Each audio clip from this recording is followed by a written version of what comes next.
Ma marâtre a ruiné ma vie. Je n'arrive pas à me retenir devant un homme. Salut à vous tous. Écoutez-moi bien, s'il vous plaît. Je viens vous raconter une histoire qui me torture, une malédiction qui me pousse à faire des choses que je ne contrôle pas et qui m'a volé ma paix. Je suis ici pour me confesser, pour crier mon désespoir et parce que j'ai besoin de vos conseils pour m'en sortir. S'il vous plaît, après avoir entendu mon récit, mettez vos avis dans les commentaires. Pas de jugement, juste des idées pour m'aider à retrouver une vie normale. Je vais tout vous dire sans rien cacher, pour que vous compreniez ce qui m'arrive et pourquoi je ne peux plus résister. Bonjour à tous, peu importe l'heure qu'il est chez vous. Je vous parle aujourd'hui parce que je suis à bout. Je viens avec un fardeau énorme, un besoin d'aide urgent, vraiment urgent.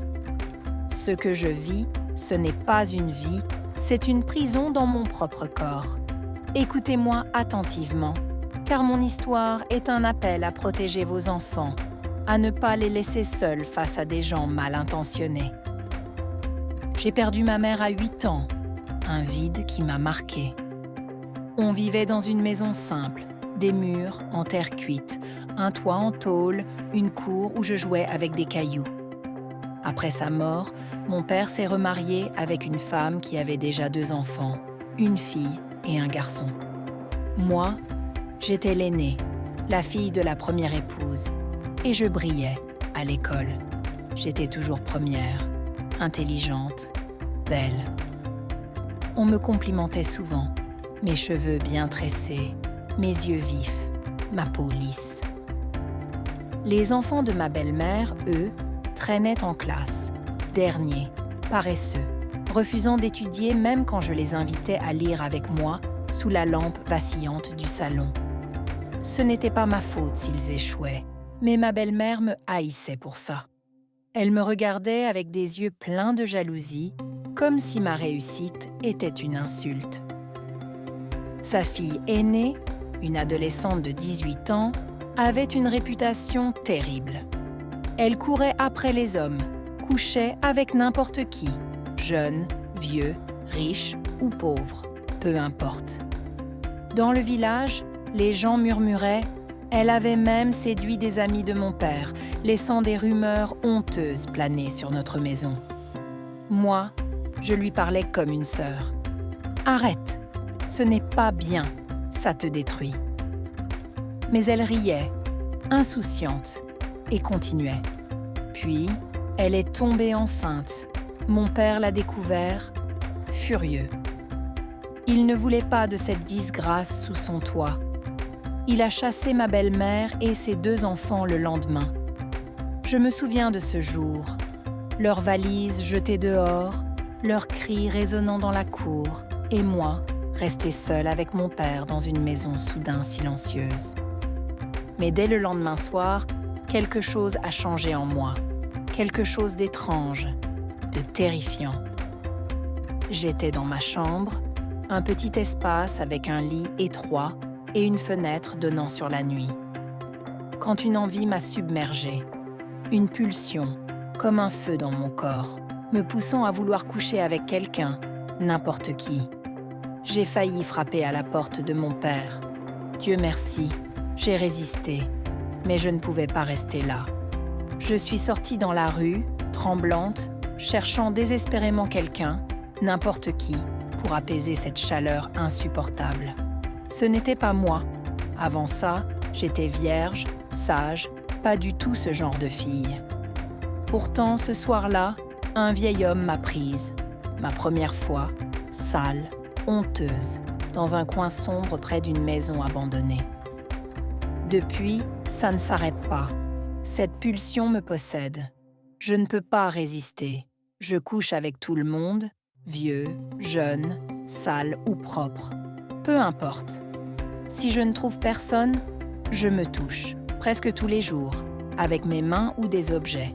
J'ai acheté un jouet, un gros, qui m'a coûté 35 000 francs, et je veux en prendre un encore plus grand, parce que rien ne suffit. Ça vient comme une vague, une vibration dans mon corps, une fièvre qui me rend malade si je n'agis pas. Si je suis dehors et que ça me prend, je m'enfuis dans un buisson, un bâtiment inachevé, n'importe où. Je soulève ma jupe, je me cache, et je le fais, seul ou avec ce que je trouve. Je porte des vêtements larges exprès, des robes faciles à relever, parce que quand ça arrive, c'est urgent, incontrôlable. Ce n'est pas une vie, je ne dors pas, je ne repose pas. Chaque seconde, je combats ce besoin. Mon corps tremble, ma tête hurle. J'ai tout essayé pour m'en libérer.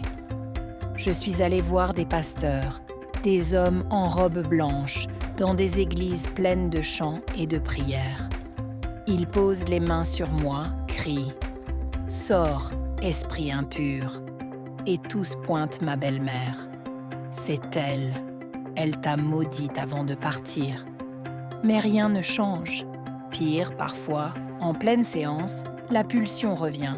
Et je finis par séduire le pasteur lui-même.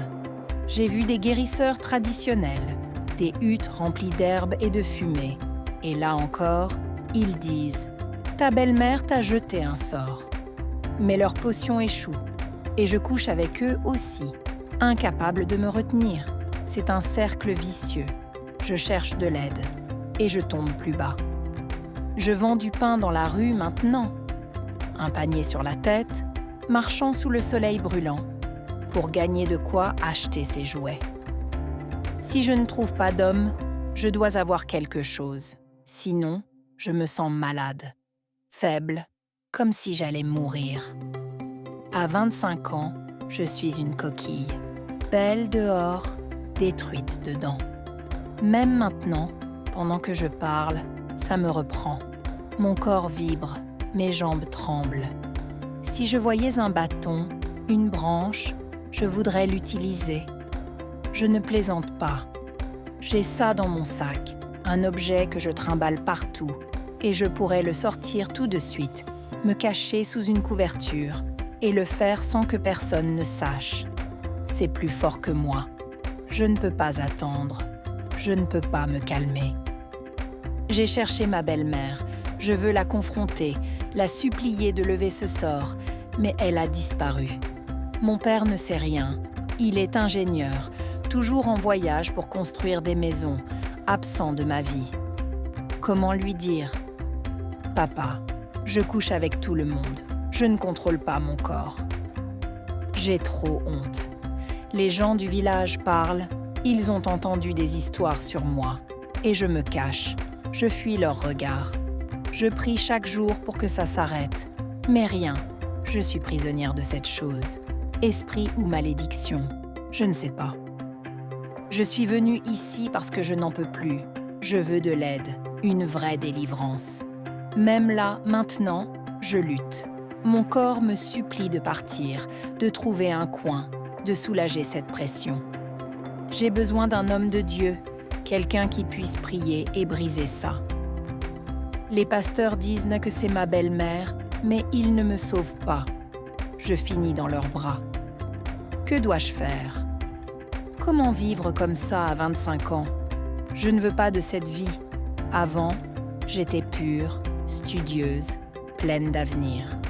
Maintenant, je suis une ombre qui mendie du plaisir partout. Aidez-moi. Dois-je chercher encore un pasteur ? Forcer ma belle-mère à revenir ? Dites-moi quoi faire, je vous en supplie, avant que je perde complètement la tête.